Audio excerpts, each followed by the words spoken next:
Reka nongere nguhereze ikaze kuri YouTube channel ndetse no kwifuriza ibihe byiza no kugubwa neza aho uherereye hose, wowe tubana buri munsi mu biganiro bigiye bitandukanye ndetse n'amakuru agiye atandukanye abagezweho hirya no hino, ndetse n'umwaka mushya muhire w'ibihumbi bibiri na makumyabiri na gatandatu. Uyu mwanya rero mu by'ukuri ni agaseke kapfunduwe, ni agaseke kanejeje abantu benshi ubwo bita Juno Kizigenza yaje ku mugaragaro ku karubanda bwa mbere mu mateka yemeza iby'umubano wiwe na Ariel Ways. Reka rero tubigarukeho uburyo uyu mukobwa Ariel Ways yabyakiriye bwa mbere mu mateka. Juno Kizigenza yemeye yuko we na Ariel Ways bari mu rukundo kandi rwose ntawe uri gukinisha undi, umubano wabo umeze neza cyane, yewe bakundiye mu mwaka w'ibihumbi bibiri na makumyabiri na gatandatu urukundo rwabo baruhamya imbere y'Imana ndetse n'amategeko. Reka tubigarukeho, nimba ari ubwa mbere ugeze hano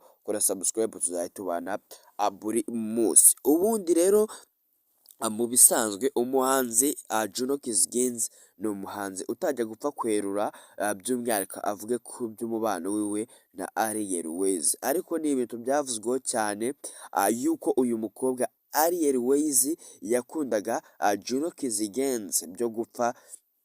Uyu mukobwa yari yaramusariye, yewe muribuka swaga yigeze kuvugwa ku mbuga nkoranyambaga yuko uyu mukobwa Ariel Ways mu gihe yakundanaga na Juno Kizigenza, cyangwa se we yamukundaga azi yuko abukundana, icyo Juno yafataga nk'ubushuti uyu Ariel Ways we yagifataga nk'urukundo. Icyo gihe rero uyu mukobwa Ariel Ways byageze n'aho ava iwabo mu rugo ajya gufata inzu ya ghetto kugira ngo rwose umubano wiwe na Juno Kizigenza ugende neza, yewe kugira ngo Juno nazajya anamukinira azajye amubona. Gusa icyatangaje uyu mukobwa umunsi umwe ni igihe yari ari mu kiganiro n'itangazamakuru bamubajije ku by'umubano we na Juno Kizigenza, avuga yuko bakundana. Hanyuma umunyamakuru aramubwira ati ese umuhamagaye yabihamya?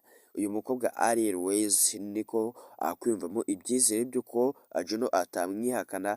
Ariel Ways nibwo yahamagaraga Juno amubajije ku by'urukundo rwiwe nawe rwose Ariel Ways icyo gihe yarasubye cyane yuko Juno yarabihakanye, avuga yuko badakundana. Gusa muri aka kanya rero nyuma y'igihe Juno aterura avuga ku by'umubano wiwe na Ways, Juno noneho arabyemeje avuga yuko aka kanya rwose bari mu rukundo, yewe urukundo rwabo bifuza kurwegereza Imana ndetse bakanarushyira mu mategeko. Ni ibintu byiza, ni inkuru yanejeje abantu benshi by'umwihariko abakunzi ba muzika, haba ku ruhande rwa Ways ndetse na Juno.